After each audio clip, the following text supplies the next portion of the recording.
Yo guys, check, kamusta mga idol? So ayan, mag-update tayo ngayong Sabado mga lodi. Medyo mainit ulo ko ngayon mga lods. Grabe mga napapanood ko. Lakas pa ng over ko init yung ulo. Grabe. Parang ganito tsura ko nanonood ako kay Rokawa. Kahit sino dyan sa apat na yan. Punta na siya, nakakabwisit. Ano ba naman yan, Pilipinas? Mga lodi, no? Bago tayo mag-crypto yung cryptuhan na yan, yung magliligtas sa atin sa bansang Pilipinas, talakayin lang natin to mga idol. Baka gusto nyo mag-comment no? Eto yung nakita ko na 500 pesos, no? Para sa Noche Buena. Sabi ni ito ni nakita na kayo na yung kay Makagago, yung CPLM. Merong clip doon na nagigigil siya. Ganun. Kung tutuusin daw mga lodi, 500 makakabili na kayo ng ham. Makakagawa ka ng macaroni salad. Makakagawa ka rin ng spaghetti. Depende po yan kung ilan kung kakain. Dapat dyan mga isa lang. Mga ganun. Grabe. Dapat i-vlog ni Madam yun, no? Kung paano niya gagawin yun, i-vlog niya, no?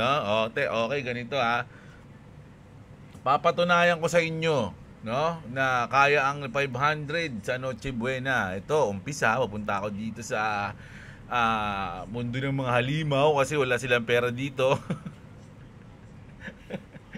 Wala kayong 500 dito. Grabe yung grabe yung ang liit ng tingin ng mga tao sa gobyerno sa Pilipinas. Yung mga tao sa gobyerno, ang liit ng tingin nila sa mga Pinoy, mga idol, no? Tsaka mapapamura ka talaga dito mga lodi. Ganun nila sabihin yun mga idol. Kasi ito pa matindi mga idol. Ito, asan na yun? Ito. Nakita ko na naman to si pakinggan nga natin tong ito. Kung magkukompute ako, kung bibili ako ng 1 kilo na ham na mumurahin, hindi yung may brand, pwede. Ham lang. Hindi daw, mga idol. Wala po si spaghetti. Depende kasi. Depende yan kung anong bibilin mo. Ano ba ang balak mo? Kasi di ba may nabibili naman na nakapack na. Yung tumatawa pa, no? chop suey. Mura lang yun. Tapos, Noche Buena mo, chop suey. Although may mga gulay lovers. bumili ka ng beef. Di ba? Toyo. Depende. Kasi kung yun lang naman ang Toyo. kaya ko. At kaya ko namang tumingin sa mga may discount. May mga grocery store Sabay tawa pa, no? na may discount. Pag malapit na yung, let's say, 3 months na dapat mabenta na ito lahat. Yung mga mag-expired daw yung bibili natin. Expiration date hunter ka mga lods. Grabe.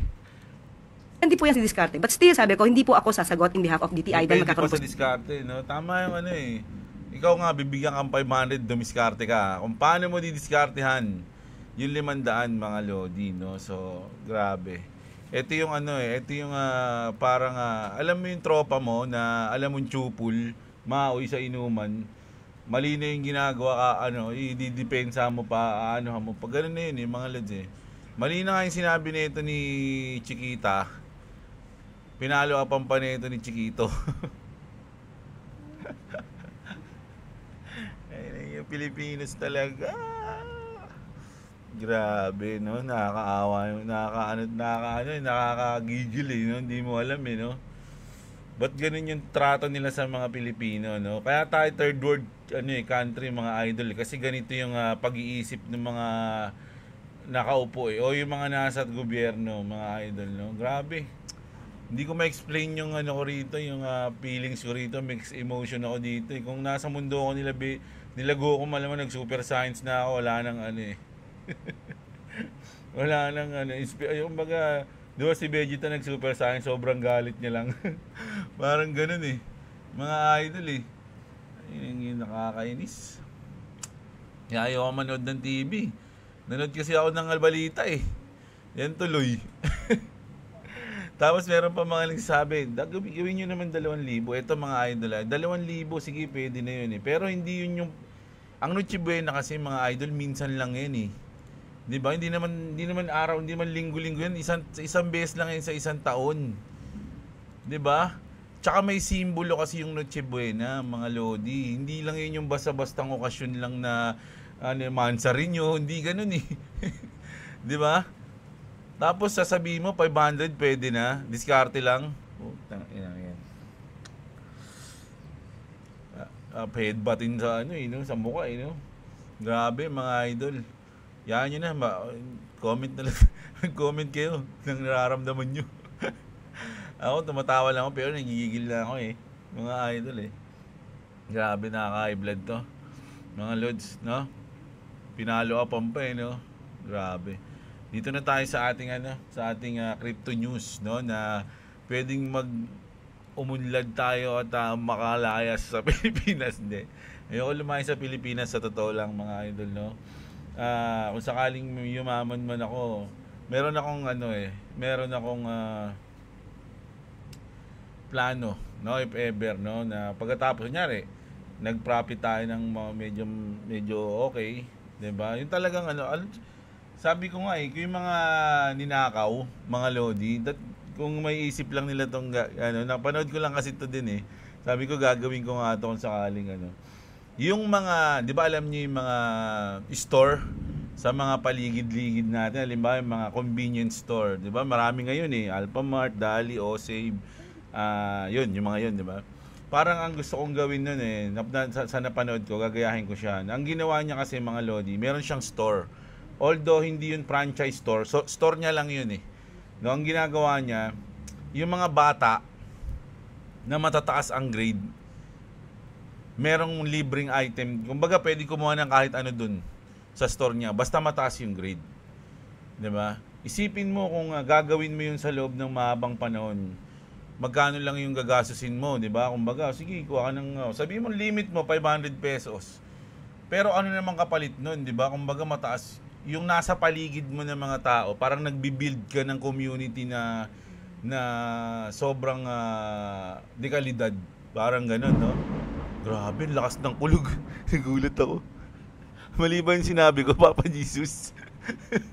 pati yung langit nagagalit na dito Taragis siya, no? Lakas Narinig niyo ba yun, mga idol? O yun, no? Balik tayo sa ating nagbi-build ka ng community na malupit, no? Kung gagawin, ganun yung naisip ko if ever. Nagawa ko ng yung mga matataas ang grade, no? Yung mga average ng mga 85 pataas. Merong libre na sa store. Kahit sa halagang 500, pwede siyang kumuha. May bigas doon, itlog, dilata, mga ganun, di ba? So, hindi mo naman gagawin yun kung wala kang budget di ba? Siyempre kung sakali nga lang, no, na maging paldo, di ba, mga ganun. So, ayun. Pero ito talaga, pinainit yung ulo ko niyan eh. Grabe. Tapos ito, punta na tayo dito. Mag-news na tayo, mga idol. Umpisahan na natin sa gumarami ulit na adoption, no, sa Bitcoin. Pakistan Prime Minister urging the United Nations to adopt Bitcoin and crypto, which is hindi lang Bitcoin, mga lods, no. Alam naman natin na hindi lang Bitcoin ngayon yung nagiging trending sa lahat ng bansa eh. Marami na. Titignan nyo lang sa mga institution na nag-a-apply ng ETF mararamdaman nyo na yun. Diba? Grabe. Na-blood talaga ako dun sa kakakita ko lang kasi mga idol kakapanood ko lang kaya medyo nawala yung mood ko sa crypto tuloy. Grabe naman yan. Yan na. Wala kasi nakapila na yung news ko dito Ayan So, Pakistan to, mga idol. At kung naalala nyo, si ZZ, no? Si ZZ ng Binance, alam ko meron na siyang moment, tingnan natin alam ko meron naging na siya ng Pakistan ayan diba? Medyo matagal, April 7 pa to. Pakistan appoints Binance former CEO ZZ as strategic advisor So si Sisi, strategic advisor na siya ng Pakistan. So talagang kinakalat niya na doon. Siguro na-briefing na o nasabi niya na kung ano yung magiging epekto ng crypto sa future. So yung Pakistan urging, no, na magkaroon ng Bitcoin or crypto adoption, no, para makasabay sila, no. So syempre kung gagawin ng Pakistan yan, marami ring bansa sa paligid niya yung magtatanong, ba't kaya ginawa ng Pakistan yun? Siguro matindi talaga yun tawagin nga rin natin si Sisi. Diba? Si Sisi rin talaga may lakad na no? May sariling lakad naging advisor bigla ng Pakistan, mga idol Grabe rin no? Tapos ito. Hindi, basahin ko na ito, sabi ni Finance Bull.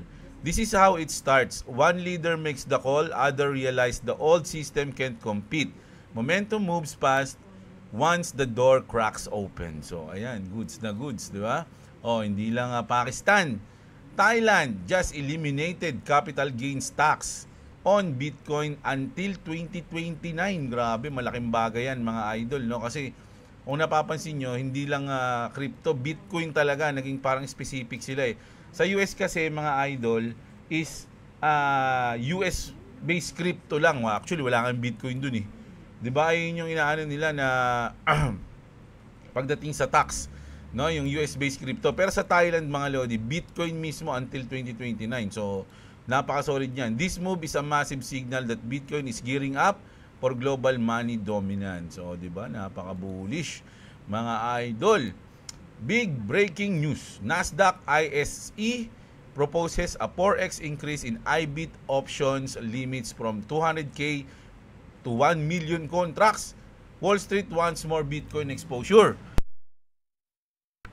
So dahil nga dito, yung MicroStrategy, mga idol, di ba nakaraan parang natanggal sila sa dito. Ngayon, hindi, sa S&P 500 pala yun, mga lods, no? So pasok ulit sila doon. Ayun pala. Hindi ko na nasama dito. Iniisip ko, ibabanggitin ko na lang dito. So syempre, yung Nasdaq o yung Wall Street mismo, talagang wants more Bitcoin exposure, mga idol. At sana hindi lang Bitcoin, no, kasama rin yung mga iba nating crypto, which is malapit na yun, di ba? Nako, eto. Maraming nagtag sa akin ng news na to, maraming nag-PM sa akin na, Diablo, ba't ganun? Yung CoinShare, ayaw na mag-apply ng ETF, ayaw na, nag-cancel na sila. Diba? Kumbaga, sinabi dito na ayaw na namin, nag-withdraw, ayan request for withdrawal CoinShare XRP ETF. So, bad news ba to? Bad ba yung negative ba to, mga idol? So, ito yung mga kasi nung lumabas tong document na to, marami pang nagsabi na hindi kasi nagbago na kasi yung way ng pag-apply ng ETF. So, withdraw lang nila yan pero mag-a-apply sila ng bago para mas mabilis. Which is, pagdating sa case nito is not true, mga idol, no? Yung CoinShare talagang ayaw na nila. Ako na nagsasabi sa inyo, ayaw na nila.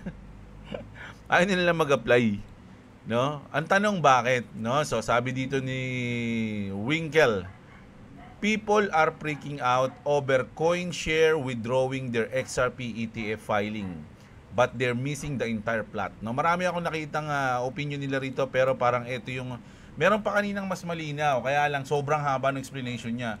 So ito parang binuod niya lang. Binuod niya. Sabi niya rito, this isn't bearish at all. No, hindi to bearish, mga idol. Sa tingin ko nga, for me, bullish ito. Small issuers step aside when bigger player are about to dominate a market. Ayun na yun, mga lods. No? Kasi siyempre yung CoinShare, medyo, kung ikukumpara mo sila sa iba, na kunyari, Franklin Templeton, Vanguard, Fidelity, BlackRock, napaka-ano lang nila. Kumbaga medyo baby pa lang sila. Ganun, no?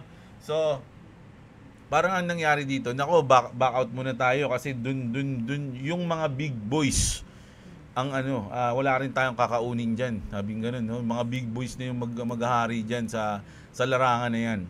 And XRP ETFs, a lane is filing with heavyweights like 21 shares, Wisdom 3, Fidelity, and BlackRock, mga idol, no? So, kumbaga parang hinawi sila ng mga big boys mga idol Weak hands exit, serious institutions enter. The stage is getting cleared for XRP Real ETF era, no? So ayun na nga mga lods, no? Kumbaga parang pagsitabi ang lahat, papasok ang mga main character. Parang ganoon. So nag-cancel na sila mga lodi dahil siguro nga doon, no? Yung isa kasi ang haba ng explanation niya, which is malinaw, pero ang pinaka-bod nun dahil nga yung mga big boys sila yung maghahari. So ayaw na ng mga small institution na, nako, huwag na tayo dyan. Sa iba na lang tayo. Parang gano'n, no? Balik tayo sa stock market, mga gano'n, Nasdaq, something gano'n, no? So ayun yung explanation nila dyan. So ayun yung sagot ko sa mga nag-PPM sa akin.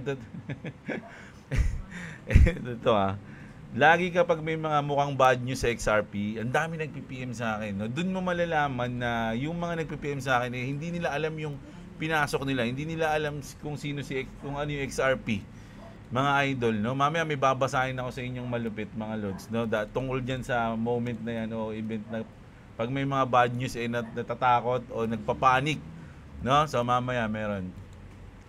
Sabi dito mga lods, no? Ito kasi yan, something huge is happening and nobody is connecting the dots. CME halts trading the moment physical silver stress show up.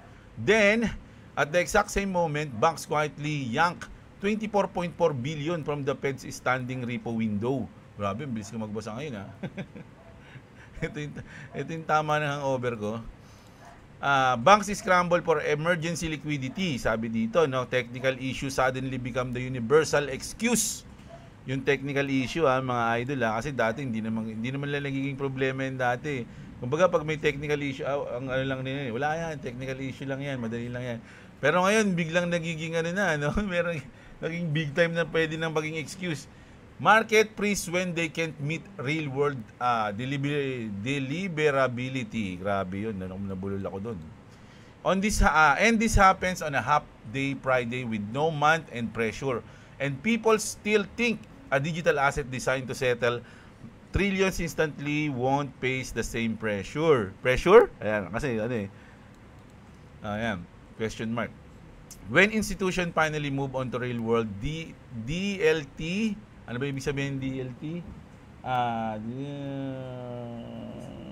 Technology to, nakalimutan ko yung pangalan. Rails, XRP will face a similar liquidity shock, no? Kasama yung XRP daw yan, mga lods. When banks, PSPs, liquidity hubs and FX DEX suddenly need XRP for settlement, mga idol, no? Kasi kung talagang ayun na yun, magbabago na mga lodi, yung XRP talaga biglang mawawala. Ito, tatapusin natin. You will see glitches, you'll see exchange run out of supply, mga idol. Yung mga exchange, mawawala na ng supply. You'll know exactly what happened. Liquidity vanish, demand surge. The old system couldn't keep up with DLT migration. Just like silver, just like CME, just like every market right before a major structural reset. XRP won't pump, no? Sabi niya rito. Hindi siya magpa-pump agad. Alam niyo kung ano yung unang mangyayari? It will evaporate from exchanges first. Mawawala muna siya sa mga crypto exchange. Hindi siya mawawala. I mean, mauubos. Hindi ka na makakabili sa mga crypto exchange, mga lodi. Ayun yung sinasabi dito. Once na mangyari yun, mga lods. Kaya nga, di ba pansin nyo, yung mga whales, yung mga big institution, yung mga wallet nila, kasi natatrack yun lahat ng mga XRP nila, wala na sa mga crypto exchange. Sinuhugot na nila, mga lods, no? At nilalagay na nila sa kanilang mga private wallet o cold wallet, mga lodi. Ganun katindi. Ayun yung supply shock na sinasabi nila, no? Supply shock incoming for XRP, Ripple Labs 1 billion, Evernorth 1 billion, corporate treasuries, XRP ETFs and POMOs. So, ayan mga lodi. Shortage, scarcity, demand, deficit. Grabe. Ayun yung mangyayari mga lodi. Grabe to. Alam nyo, dito ako na-excite Para pag nag-profit tayo, maging 1,000 man lang yung pang Noche Buena natin. Yung Noche Buena. Hanip talaga. Ayan. The same banks, gusto ko lang yung sinabi rito mga lods The same banks that fought crypto for years now want to protect your digital asset. Don't be fooled. This is the final trap before the system flips. XRP and other digital assets are the key to sovereign wealth and financial freedom. So, ayan mga lods, no? Kaya sabi nga nila, wag nyong tignan kung ano o wag nyong pakinggan yung sinasabi nila, tignan nyo kung ano yung mga ginagawa nila. Kasi minsan, sinasabi nila yon para misdirection kayo, parang ganun, no? Sinasabi nila yon pero iba yung ginagawa nila. Sinasabi nila na babagsak na to, pero bili sila ng bili. Di ba? Ganun. So, nililigaw nila kayo, lalong-lalo na yung mga big institution. Paano magiging negative yung crypto kung ganito yung mga adoption, no? XRP is now available for purchase via Apple Pay and Google Pay for 40 countries. So, ayan, isipin nyo yan, di ba? Ang lakas na ng ulan, mga lods. Narinig niya ba? Ayun na, kung kailang nag-record ako, saan naman lumakas yung ulan? Nababahala si Jeblo. At ito pa. 47 Japanese banks. 47 banks sa Japan have officially adopted Ripple. In Japan, finally switching to Ripple rails. Just like SBI CEO has been saying all along the way. Ayan. So, bullish. Eto naman sa chart na to. Silipin ko lang ng konti yung chart, ha. May nasabi na ba ako sa chart? Nakita ko na ba? Nagumpisa agad kasi ako dito. Nawala tuloy yung plano kong yung way ko kung paano mag-update XRP is flashing multiple bullish signal as charts on chain data and ETF inflows point to a potential rally toward 2.8. So dito sa chart natin mga lodi, kung papansinin nyo, kagabi pala, no, medyo nag-drop tayo. Alas 11 ng gabi lumipad yung market, and then pagdating ng alas 12 nag-drop ng sobrang lalim. Mga idol, no, na nakita nyo ba yan? Wala, hindi ko na, nasisilip ko lang yan, pero wala medyo ano tayo niyan nag-drinking master na tayo nito Alas 2 bagsak na ako So ito, alas 2, sabi ko na alas 2 pala to. Pinakabagsak is alas 2, wala, hindi natin nakita. So nagkaroon ng consolidation dito ngayon mga idol, no. Ngayon, pagkagising ko, nakita ko to. Malamang, andito na ako niyan Pagising ko, nandito na. Alas 9 na ako nagising. Tanghali na. Grabe talaga si Jeblo. So, dahil tanghali na ako nagising, ginuhitan ko to. Sabi ko, mamaya, babalikan kita. Pag nabasag mo yan, magpo-position ako. Kaya lang, syempre, dahil alas 9 na ako nagising, nagkasikaso ako ng foods ng mga chikiting. Kaya hindi ko nakita tong drop na to, mga lodi. Sayang. So, ngayon, nagkaroon tayo ng uptrend. Hindi naman pump to, medyo uptrend lang. At kung titignan nyo, mga idol, yung ating itsura ng chart na to, medyo diskumpiyado ako dito mga lods May chance pa na kunin niya to Eto. No, may chance pa na babain niya yan, no, bago siya mag-consolidate ulit at lipad. Parang ganun yung naiisip ko dito. Pero kung nakita ko to, malamang pumosisyon na ako dito. Kasi iba, negative yung tingin mo ngayon. Paano kung nakaposisyon ka dito? Di positive na yung tingin mo. For me, hindi pa rin, no? Kaya nagkaroon tayo ng kaya nagkakaroon tayo ng lock profit, no? Kasi kung titignan mo yung long term, bullish ako talaga, long term alam po angat yan Pero yung ngayong araw-araw lang tayo nagtitrade, nang ma-micro lang tayo, mina-micro lang natin yung chart, hindi importante yung bullish o bearish dito mga lodi, no? Kasi pwede ka mag-short di ba? Pwede ka mag-long, pwede ka mag-short. So naalala ko tuloy yung nakwento ko na to sa inyo kung matagal na kayo sa akin. Meron akong tropa na araw-araw nagtitrade yun, pero ang target niya lang is 1,000 to 1,500 pesos. Hindi siya nagmamadali mag-position.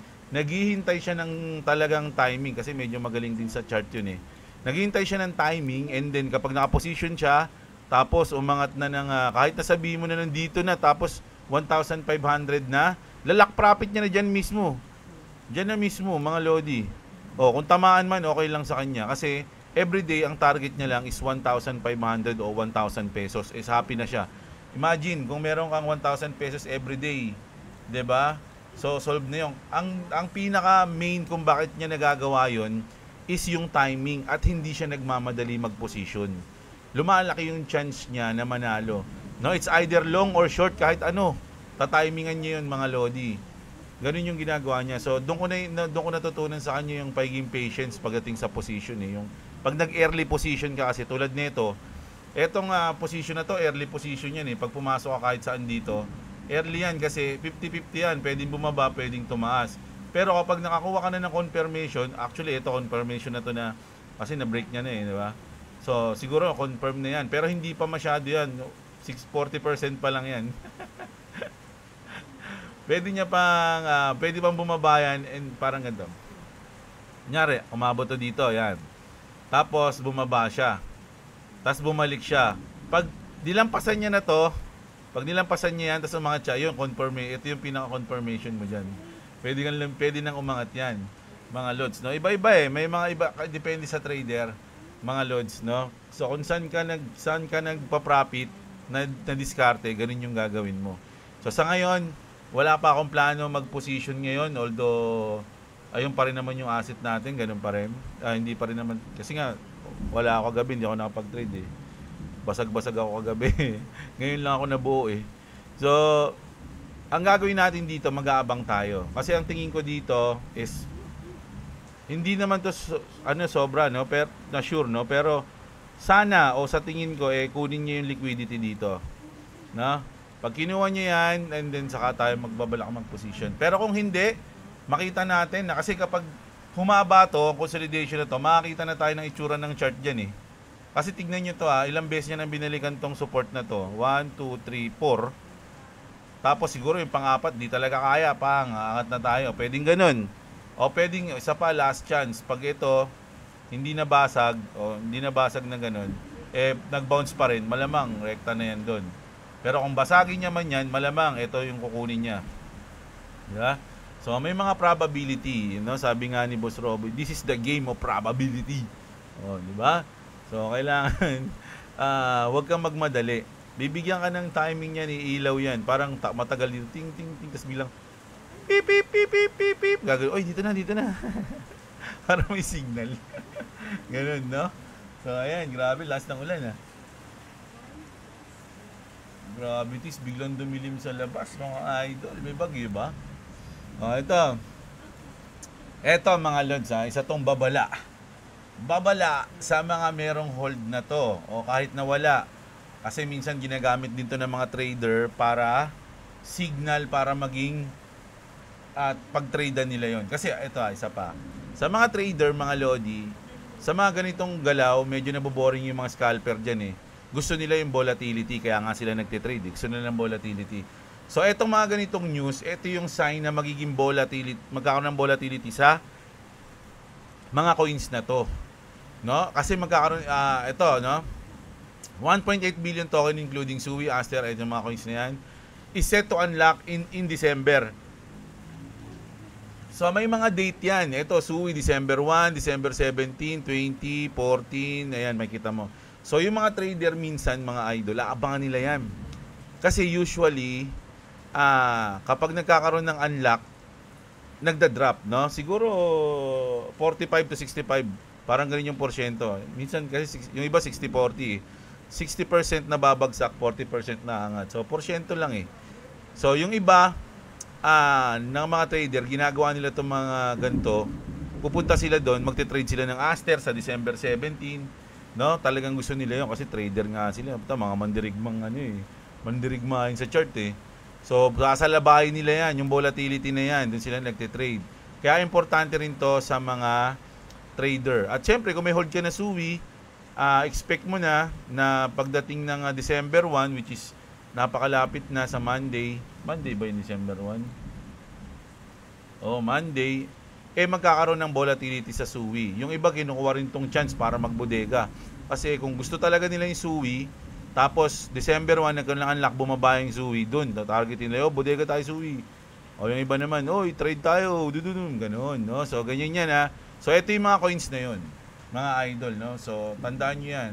Kung gusto nyo mag-trade, gusto nyo, lalo na kung meron kayong gustong coins dito, ayan, chances is there. Chances is there, na? Tapos, ito na. Ito yung sinasabi ko sa mga nag-PPM sa akin pag may mga bad news. If you have built enough knowledge about what you are investing in, you are happy whether the price goes up or down. Ayun ang sinasabi natin. Don't matter, XRP will bridge it. mga lods, no? Kung alam mo yung pinasok mo, kung alam mo yung binudegahan mo, alam mo yung ginagawa mo sa buhay mong iram sa Diyos, hindi ka kakabahan. No? Minsan nga kapag bumabagsak, na-excite ka pa eh. Kasi yung inipon-ipon mong pambudega, malalagay mo na eh. Uy, dahil buti na lang pinagbigyan ako. Let's go! Gagano'n ka pa eh. 'Di ba? Pero yung iba talaga, oh my God, ano nangyari? Kasi kung long-term holder ka, mga idol, bawat dip is nakaka-excite. Ganun yun. No? 4 years ko nang nararanasan yun. 4 years. Na bawat dip na XRP na kinikilig ako eh. Oh my God, gagawin ako. Kaya lang syempre, wala na, bawas na. Sige, ginamit na natin. Pero ngayon, nag-umpisa tayo ulit. Pag mga dip, medyo sabi ko, okay to. Kahit papaano, kahit magkano lang, nagbubudeka tayo. So, ayun yun. Gusto ko yung sinabi niya.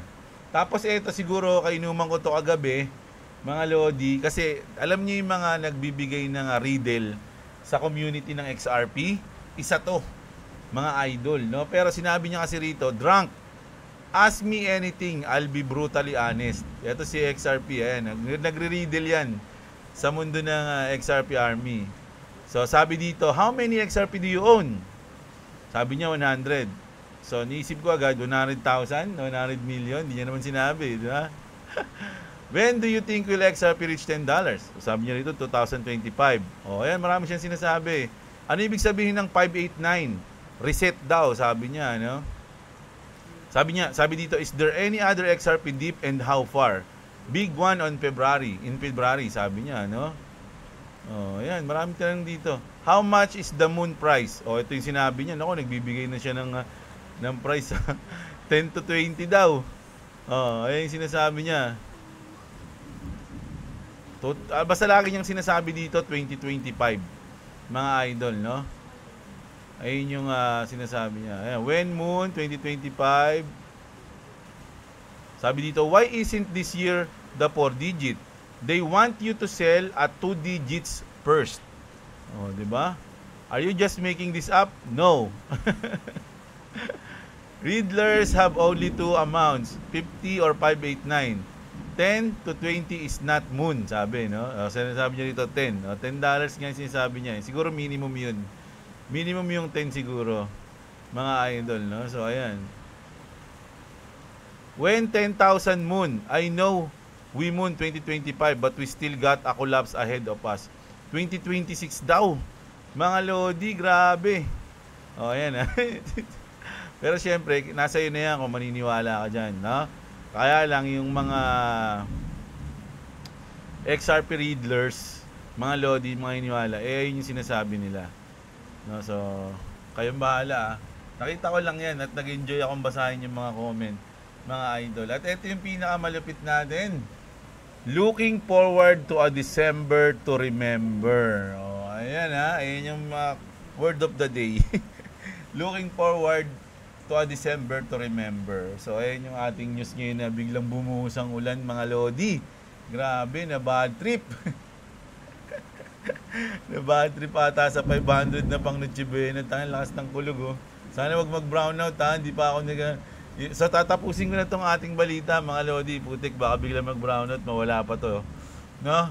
So, kita-kits tayo mamayang gabi, mga Lodi. Alam niyo naman, gabi tayo nagbabasa ng comment. Pero, gusto ko rin marinig, mga idol, kung ano yung opinion nyo dito sa 500 na Noche Buena na to, mga Lods. No? Syempre, meron din tayong mga audience na syempre love yung government. Tanongin na, gusto ko malinawan kung ano yung mga sagot nila rito. No, kung kaya nyo ba ang 500 na pang Noche Buena, mga idol. So ayun, kita-kits tayo, mga Lodi. Maraming salamat sa mga nanood. Sana i-like nyo yung video natin. Check nyo yung mga link sa description.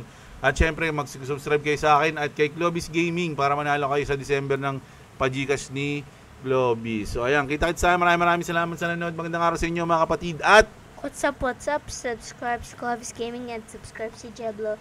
If you want to subscribe to me, it's in link in description. I'm not even good.